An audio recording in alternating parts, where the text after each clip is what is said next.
Good morning. Welcome. I am Stephen C. And this is Steve OC's at TikTok. This is Wednesday, July 2nd, 2025, 11 a.m. Central Time. This is our daily Course in Miracles review, where we use the lesson of the day and a corresponding portion of the text as a framework and a launching pad for our discussion of metaphysics, spirituality, self-inquiry, impartial self-observation, esoteric Christianity, and all those wonderful subjects. Thank you for being here at 11 a.m. Central Time. If you miss live, you can go to my YouTube channel. The link is in the account bio, or you can go to YouTube and search at Steve OC's, STEVOSEES. So once again, thank you for being here. Thanks for hanging out. Please like the live, share this live. You can follow this account, subscribe to this live. You can support this live by subscribing to it. Please also leave your comments today. Let us know what you think. Your comments are welcome. They are expected. So I'd like to begin each session, each review, each study session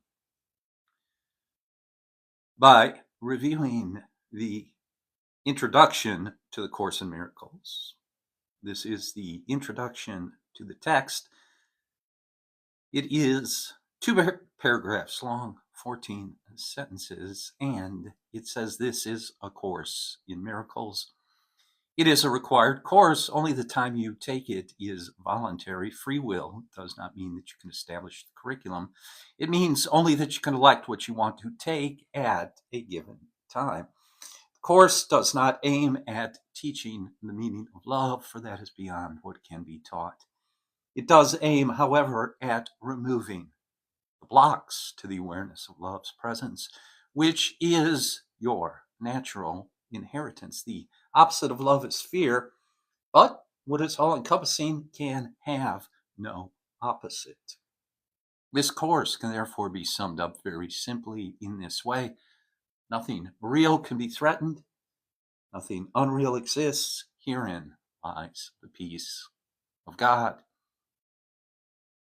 2 paragraphs, 12 sentences, very direct, succinct, and a powerful introduction to the Course in Miracles. This required course, as the introduction says, is a universal curriculum. Miracles are the process, according to this text, by which our mind is led back to the truth. The process by where our split mind, split between consciousness and unconsciousness or subconsciousness, the split between the left and right hemispheres of the brain, the split between an egoic consciousness and a higher self, and integrated consciousness, a whole or holy consciousness. All those splits fall under that idea, which is called an impossible situation. In the Course in Miracles, this universal curriculum, this particular form is presented with a Christian framework for the Western mind, or for any mind, which is, at this point, practically every mind that has been influenced by the Western consciousness on this planet. So it is an interesting discussion. It is a symbolic discussion. It is a discussion, a practice, and a discipline in which the Holy Spirit, the divine feminine, Sophia, wisdom in the Greek, the divine feminine defines the truth and leads us back to the truth from our status as a lost sheep, from our status as a prodigal son, both individually and collectively. And so the Course says everyone will take this course. It is a required course. Why? Because it has already been taken. You have already unified your mind. You have already resurrected your consciousness. You have already redeemed yourself. You already, quote unquote, sit at the right hand of the Father. You have individuated yourself. You have made the unconscious conscious, as Jung says. You have self-actualized. So congratulations. The journey is complete, and now you are simply a witness as it continues to unfold, and we return hand in hand with our brothers and sisters to our source, to the home and to the place in consciousness from which we originated. So every day, as part of this study, we take a look at the lesson of the day. The Course in Miracles, the entire book is divided into 3 sections: a text, a workbook, and what is called a manual for teachers, which includes some supplemental materials. The workbook is a day-by-day practice, a day-by-day discipline, spiritual practice that keeps us connected to the idea of God, to the thought of God. One of the phrases we have used previously is, "Let not my mind deny the thought of God," or "Let me not forget my source, the truth, my protection, my shield and my buckler, my support, my very life, the very maintenance of everything I am engaged in, the very support, the very source, the very generative energy of everything I undertake. Let me not forget that. Let me not be distracted by the world outside of me." And so the workbook, if you have been following along or if you are familiar with the Course in Miracles, you know the rules. Everybody knows the rules. 1 lesson per day. Today is the 183rd day of the year, July 2nd, 2025.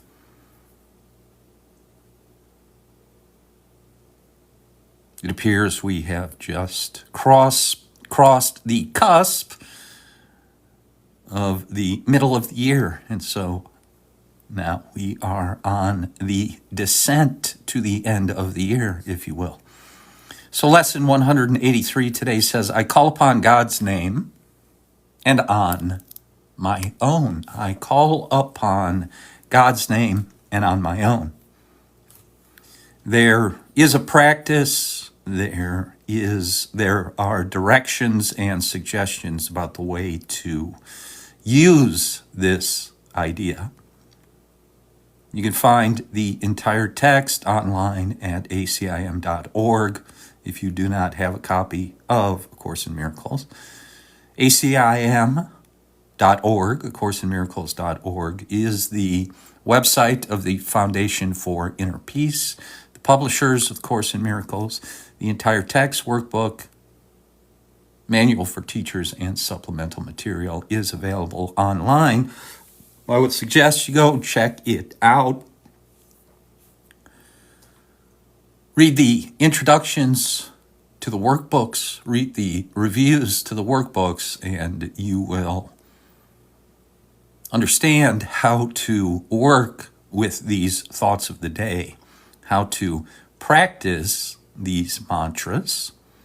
I call upon God's name and on my own. We want to keep these thoughts in the forefront of consciousness no matter what we are doing, what else is occupying our conscious mind.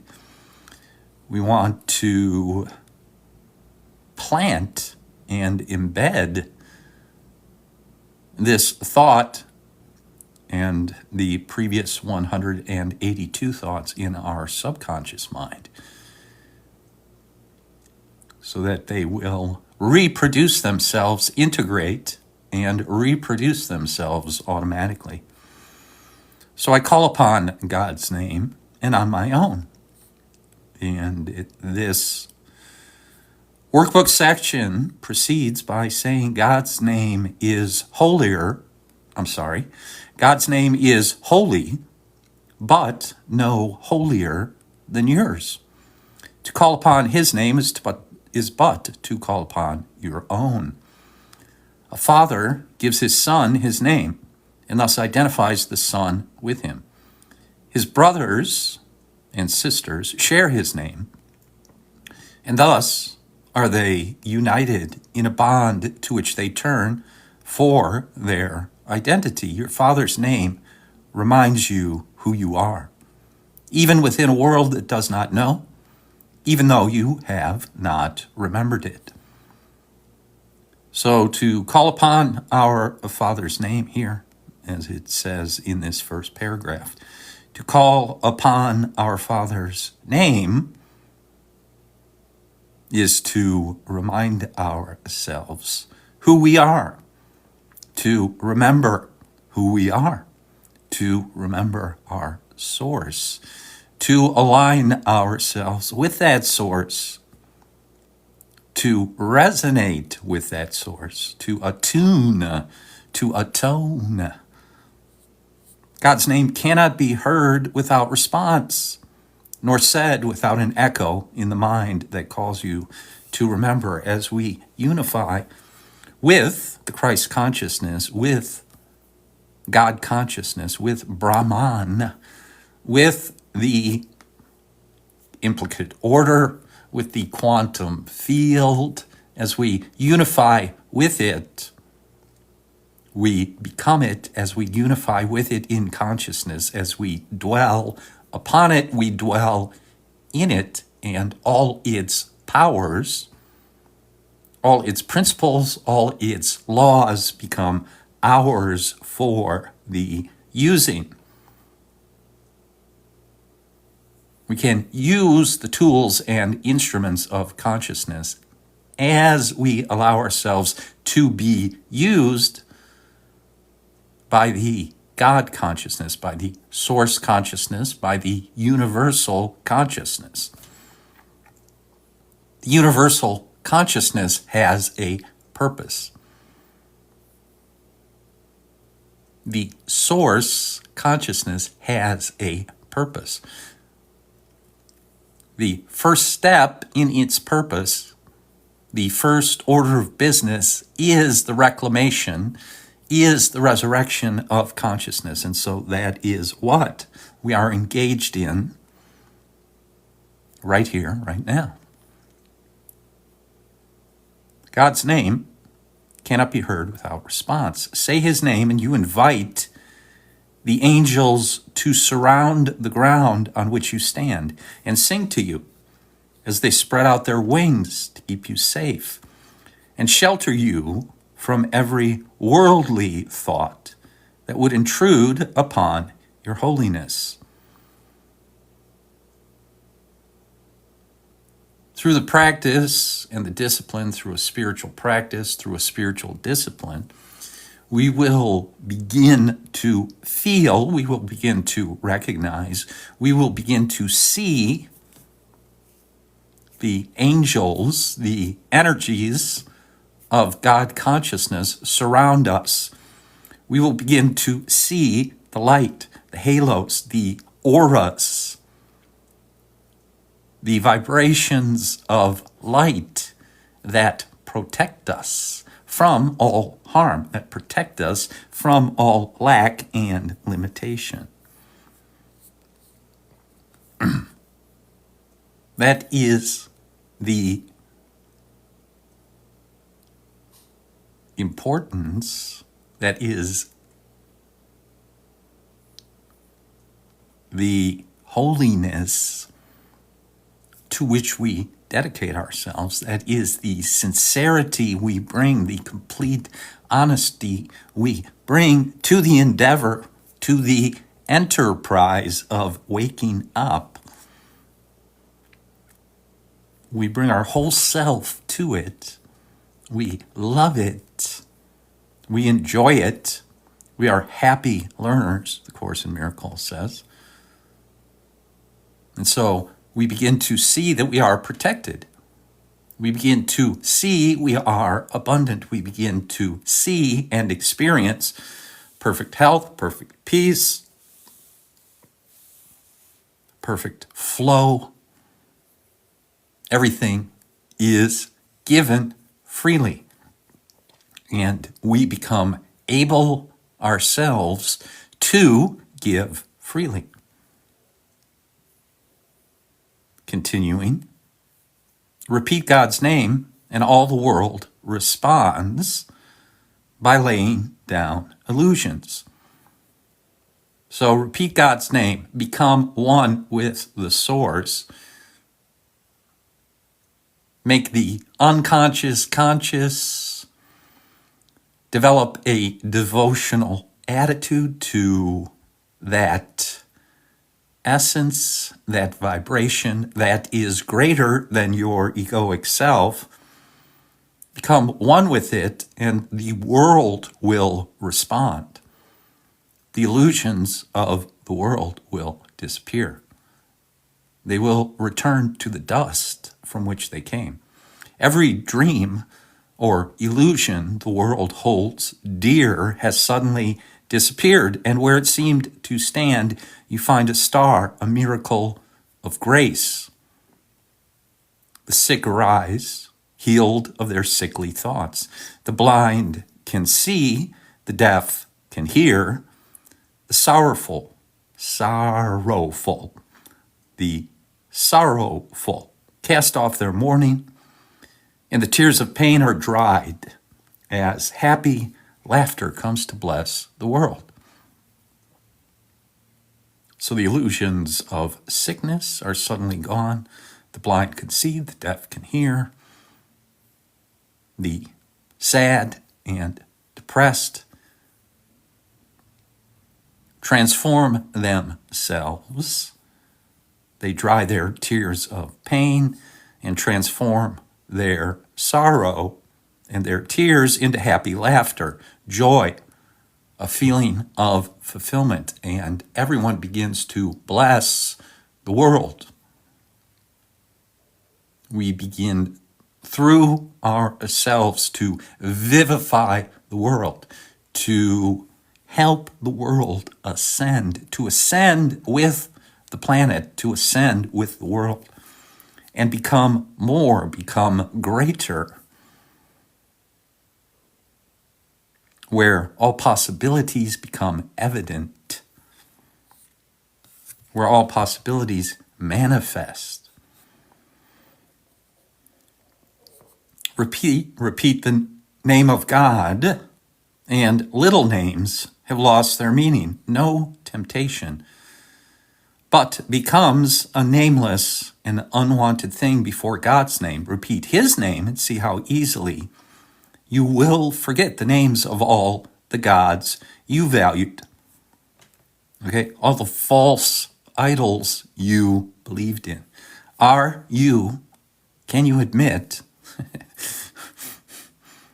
can you understand the metaphor of worshiping false idols as false thoughts, as believing in or worshiping false thoughts.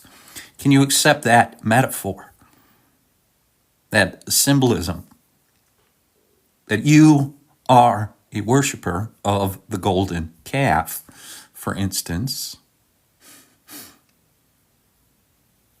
If you place the big house, the fancy car, the slick clothes ahead of the transformation of consciousness, if transformation of consciousness, union with the source of life, is not priority number one, you're worshiping a false idol. And the Course in Miracles warns us that since you are here, that since we are here, that is indeed the situation. That is indeed what is happening.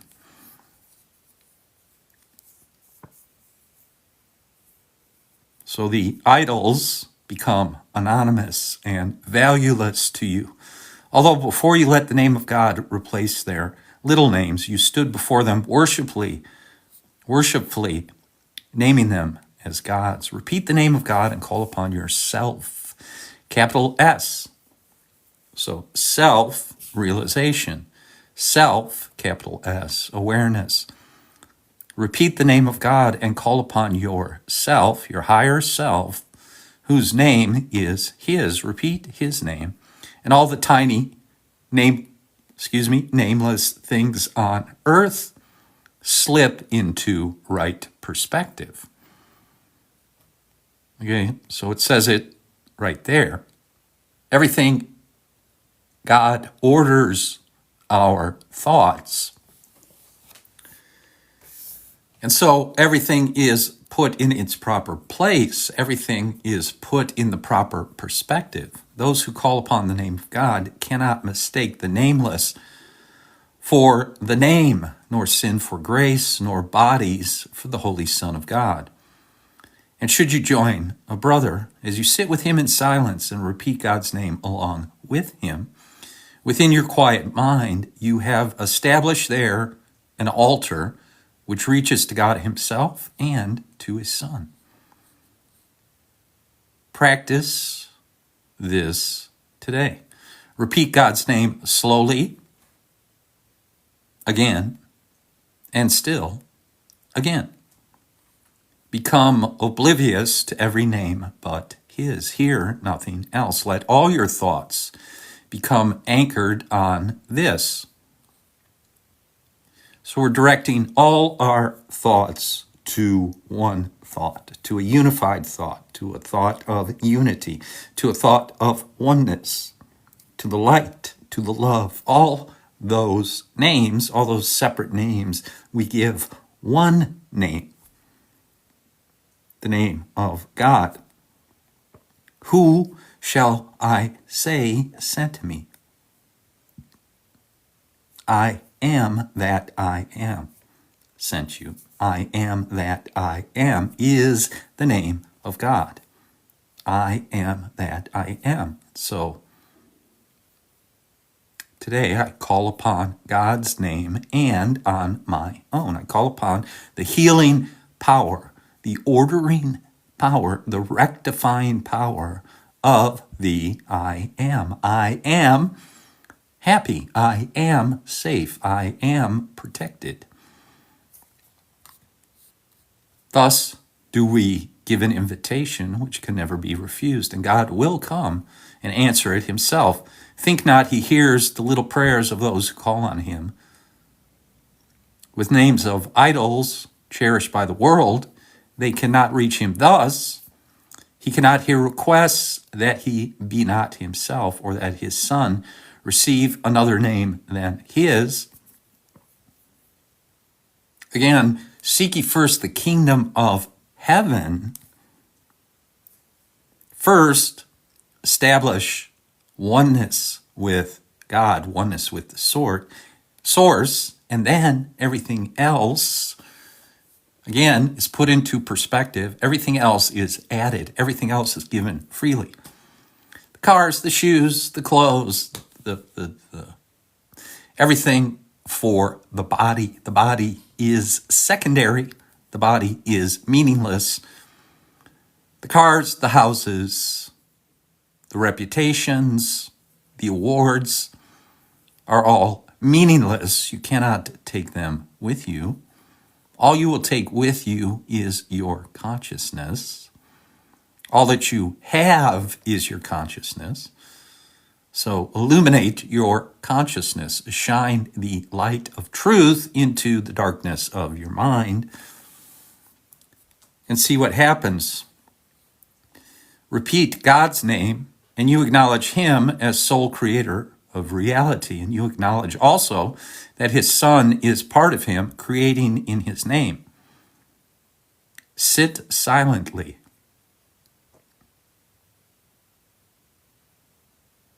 Okay, call for meditation. Call for a meditation practice. Sit still. Quiet your mind. Still your heart. Sit silently and let his name become the all-encompassing idea that holds your mind completely. Let all thoughts be still except this one. And the concentration upon it, the repetition, the discipline, okay, eventually will set up a dynamic process, a perpetual motion in which it feeds itself, the Ouroboros, okay, in which the snake bites its own tail. I am the Alpha and the Omega. The cycle continues. It's just that the cycling becomes positive. It spirals upwards instead of downwards, and it expands instead of contracts. So it spirals upwards, ever expanding, instead of spiraling downwards and contracting. Let all thoughts be still except this one, and to all other thoughts respond with this, and see God's name replace the 1,000 little names you gave your thoughts, not realizing that there is one name for all there is and all that there will be. This brings to mind the other thought that is practiced early on in the year. God is in everything I see because God is in my mind. Okay, everything is sacred because your mind is sacred. So to transform ourselves, thus transform our lives and transform the planet, change the way you look at everything. Make everything holy. The computer, the phone, the curtains, the window, the desk, the table, the books, the paper. Make all of it holy because you recognize the holiness is within you. And so you are blessing everything, and everything blesses you.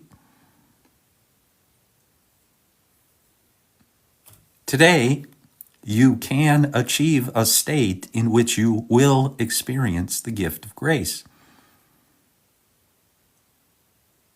Okay, it can be done. It can be done today. It can be done right now. It is and has already been done right now.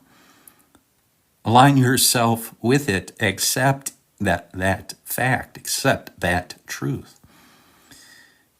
That you can escape all bondage of the world and give the world the same release you found.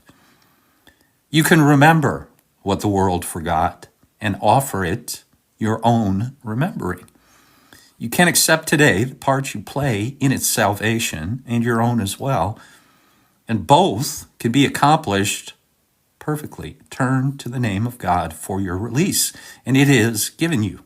No prayer but this is necessary, for it holds them all within it. Words are insignificant, and all requests unneeded. When God's Son calls on his Father's name, his Father's thoughts become his own. All little things are silent. Little sounds are soundless. The little things of earth have disappeared. The universe consists of nothing but the Son of God who calls upon his Father. And his Father's voice gives answer in his Father's holy name.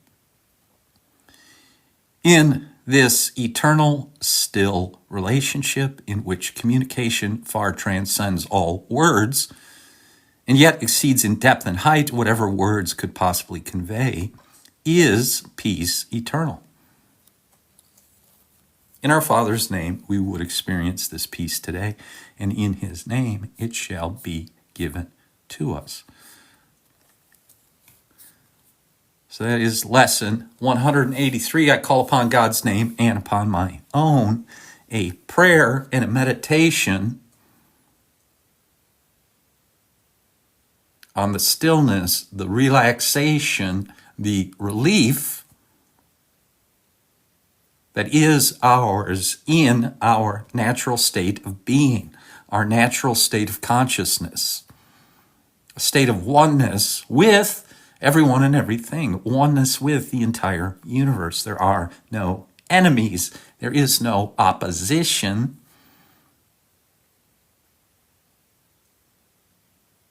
There is an auric field of protection shielding us from every dark thought, from every dark activity, from every negative effect. It begins in consciousness. It begins within us.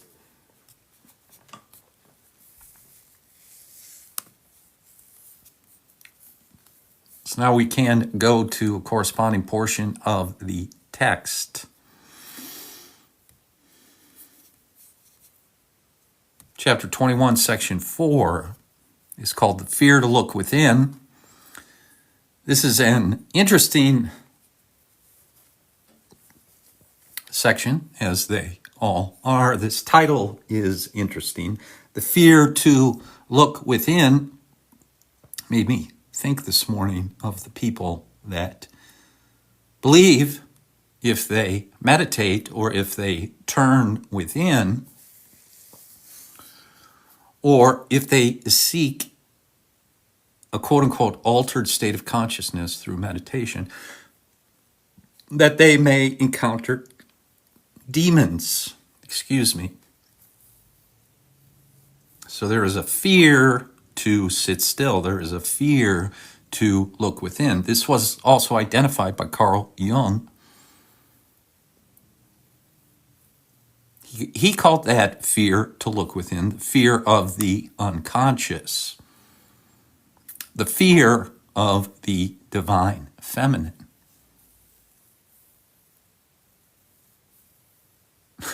Okay. Do you see how that makes sense? It is the fear of the hidden, the mysterious, the divine feminine, the mysterious, the creative out of nothing. Where did that baby come from? Okay. The stork brought it.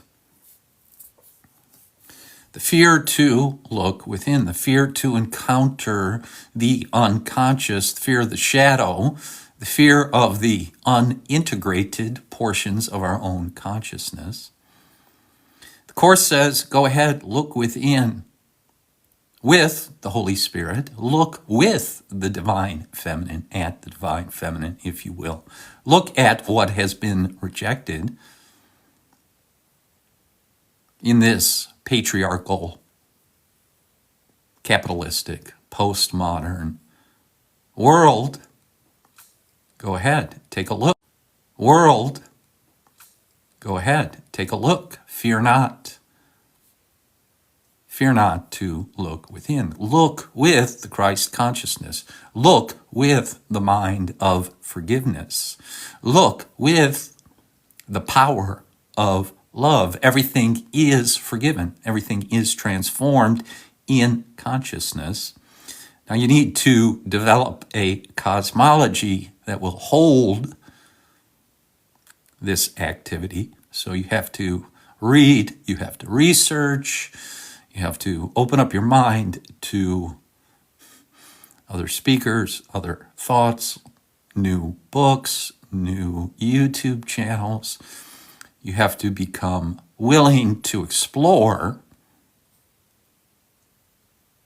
But even those first steps, even those beginning impulses will be guided by the Holy Spirit. You will be protected. You will be guided and led safely through the valley of the shadow of death. So this section begins, the Holy Spirit will never teach you that you are sinful. Errors she will correct, but this makes no one fearful. You are indeed afraid to look within and see the sin you think is there. So Carl Jung, in his book, his essay, Psychology and Religion, says just that the fear to look at the unconscious, the unredeemed, the mistaken, he calls them primitive, undeveloped thoughts of the unconscious.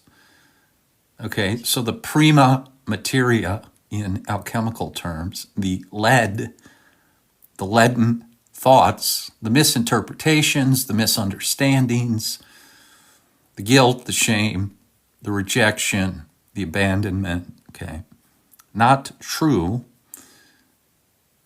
And Jung says that the fear to look at it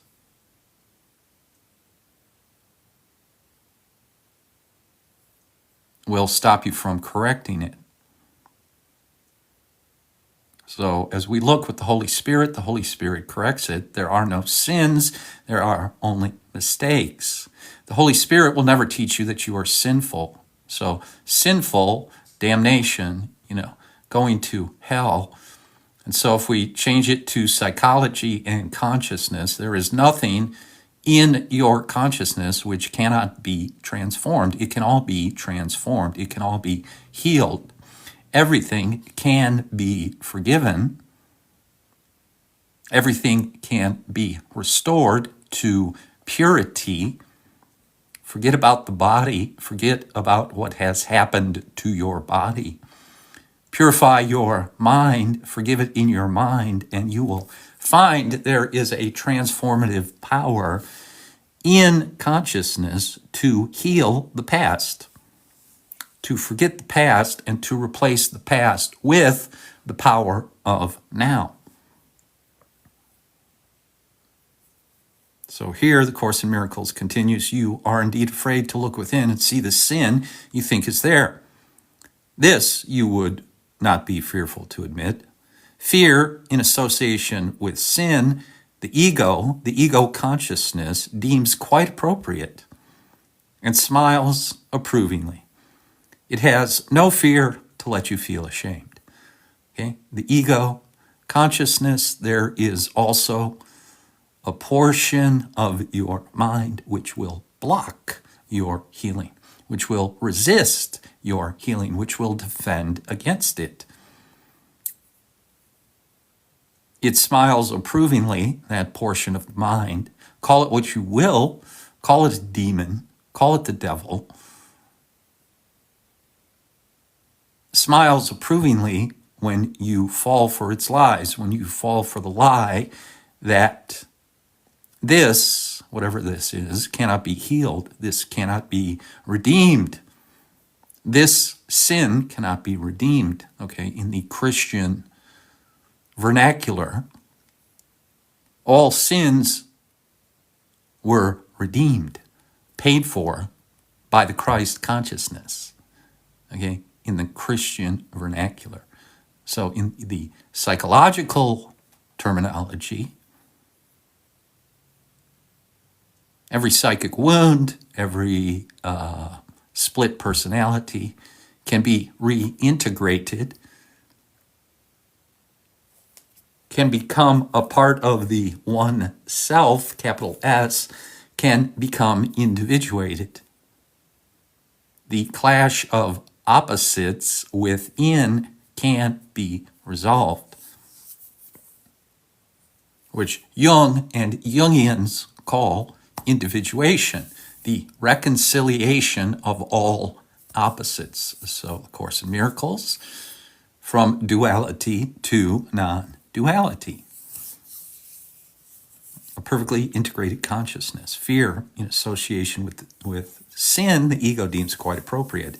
It has no fear to let you feel ashamed.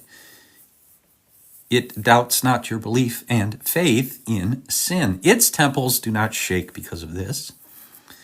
Your faith that sin is there, but witnesses to your desire that it be there. This merely seems to be the source of fear. What is the real source of fear? So the ego is deception. The ego is a lie and the father of lies. The ego is an illusion. The mind is not really split. The mind is unified. The archetype of a unified self is within your unconscious, and it is within the collective unconscious. Okay, that's the way Jung explained it, quote unquote, scientifically or psychologically. So it says here, remember that the ego is not alone. Its rule is tempered.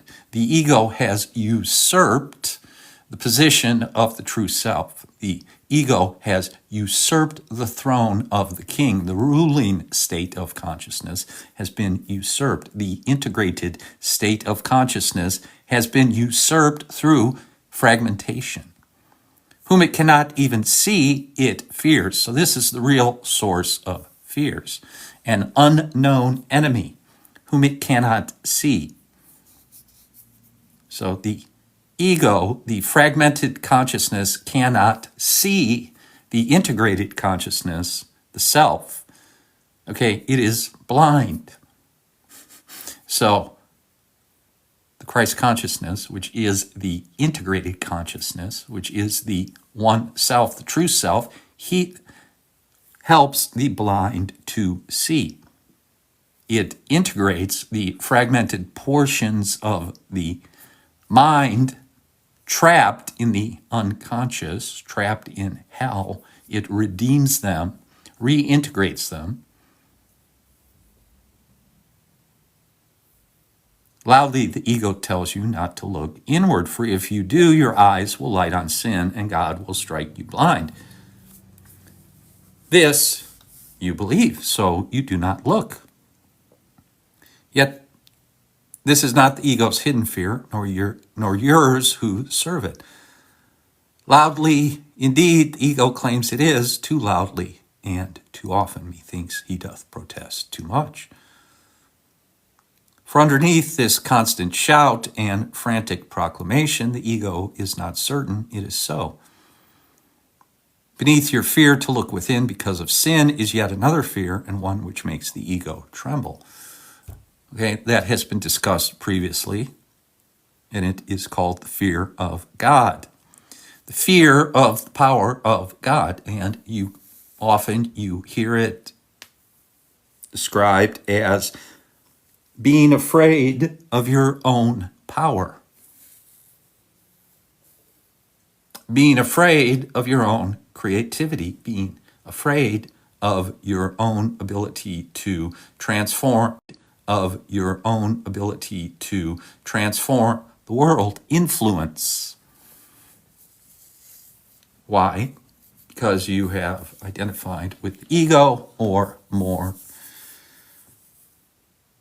colloquially, you have low self-esteem. Okay. You're ashamed of yourself. You criticize and condemn yourself. So you are afraid of your own power. So you are afraid to look within, which is where the power resides, which is where your creativity resides. So you are identified with the fragmented self instead of with the integrated self. What if you looked within and saw no sin? This fearful question is the one the ego never asks. And also, it is the one Jung never asked, except indirectly, obliquely, Jung sort of asked it, but not completely, not directly. That higher self, that Christ consciousness, has already eliminated all sin. There's nothing to look upon. There is nothing else but what is already perfected, what is already full of light. So what the Course in Miracles is saying is just jump, take a quantum leap to the center, what Jung described as the center.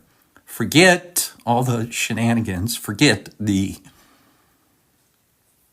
30 years of therapy, forget it, just jump to the center where everything has already been redeemed. Jump to another timeline, as we say today. Okay, take a quantum leap. Just go right to the perfection and then stay there. Okay, trouble comes from the last two words, stay there. Remain there. Don't get knocked off the pedestal. Don't get knocked off your throne. Don't walk away from the throne, because when you come back, someone else might be sitting there. This fearful question, what if you looked within and saw no sin? This fearful question is the one the ego never asks. And you who ask it now are threatening the ego's whole defensive system. Too seriously for it to bother to pretend it is your friend. Okay, so the ego's going to fight back.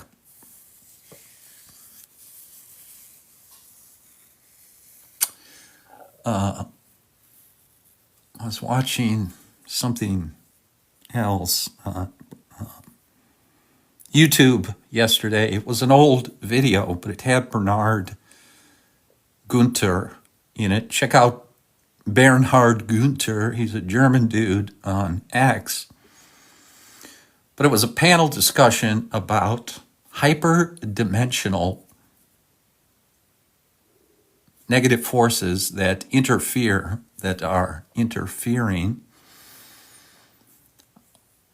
on the planet with the planet's ascension and with our own ascension, right? So the real question is, what if you looked and those hyperdimensional forces that interfere aren't there? Okay. What if the war in heaven, what if the spiritual war has already been won, which is what the Course in Miracles says, it's already been won. You're just watching the replay. You're just watching the highlights.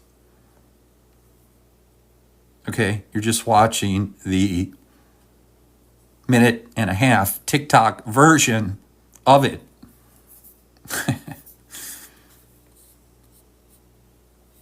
Okay, so the Course says, yes, this is a process. Your liberation still is only partial, still limited and incomplete, yet born within you, the divine child we talked about yesterday. Not completely mad, not completely insane. You have been willing to look on much of your insanity and recognize it.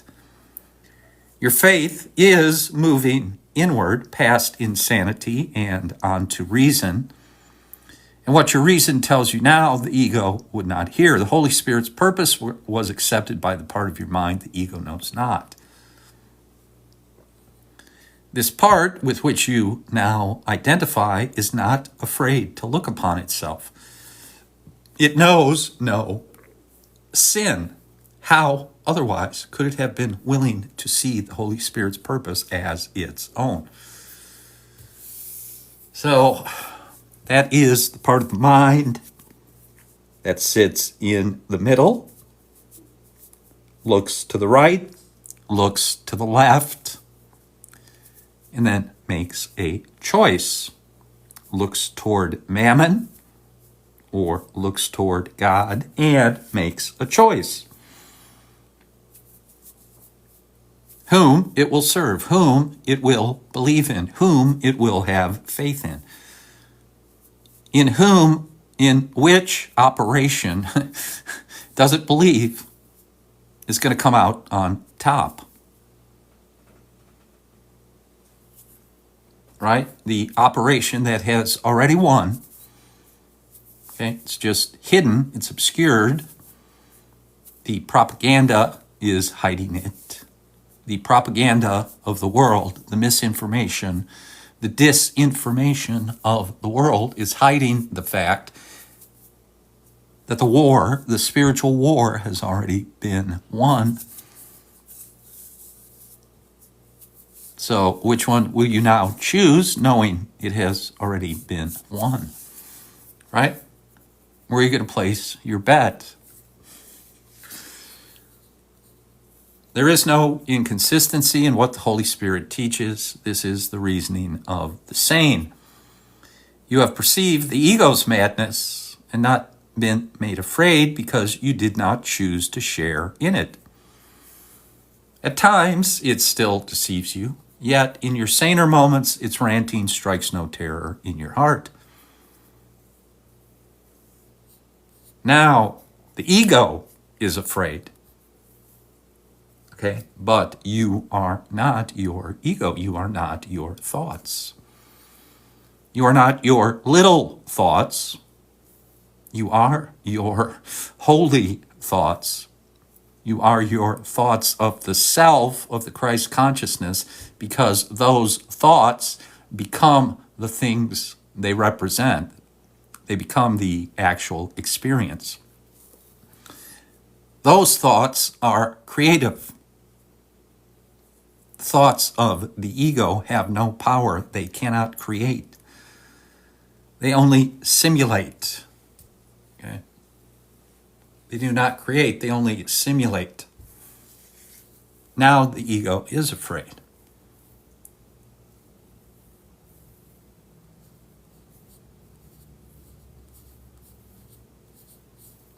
Look gently on your brother, and remember, the ego's weakness is revealed in both your sight. What it would keep apart has met and joined and looks upon the ego unafraid. Little child, innocent of sin, follow in gladness the way to certainty. Be not held back by fear's insane insistence that sureness lies in doubt. Okay? Everything the ego consciousness tells us is a contradiction. It contradicts itself. Why? Because the ego, as the source of those thoughts, is a contradiction in itself. Nothing contradicts the source. Nothing contradicts the universe. Nothing contradicts God. God is one. The mind is one. All thoughts are one. There is one thought. It is the thought of unity, and all the thoughts that are derived from that thought of unity and oneness, love, peace, happiness, joy, fulfillment, are the only thoughts that actually exist. And those thoughts are representations or symbols of the actual experience, the actual state of being. So eventually, even the words, the thoughts disappear. And there simply then isness. There simply is what is. There is no contradiction. Be not held back by fear's insane insistence that sureness lies in doubt. This has no meaning. Why does it matter to you how loudly it is proclaimed? The senseless is not made meaningful by repetition and by clamor. The quiet way is open. Follow it happily and question not what must be so. So the fear to look within. Do not fear to look within. Do not fear to sit still. Do not fear to be alone with your own thoughts. If you practice that stillness enough, if you develop a meditation practice, you will begin to recognize the thoughts that are meaningless. You will begin to recognize there is something, some energy, some intelligence, some consciousness, something behind those thoughts that is not those thoughts. The ground of being, the Buddha nature, Christ consciousness. Okay. So that is it for today. Thank you for being here. Thank you for hanging out if you just arrived, or if you wonder what's going on, this is A Course in Miracles review. I do it every day at 11 a.m. Central Time. If you want to go check out some of the 182 previous discussions or reviews, you can go to the YouTube channel. The link is in the bio. Or go to YouTube and search at Steve O'Sees, STEVOSEES.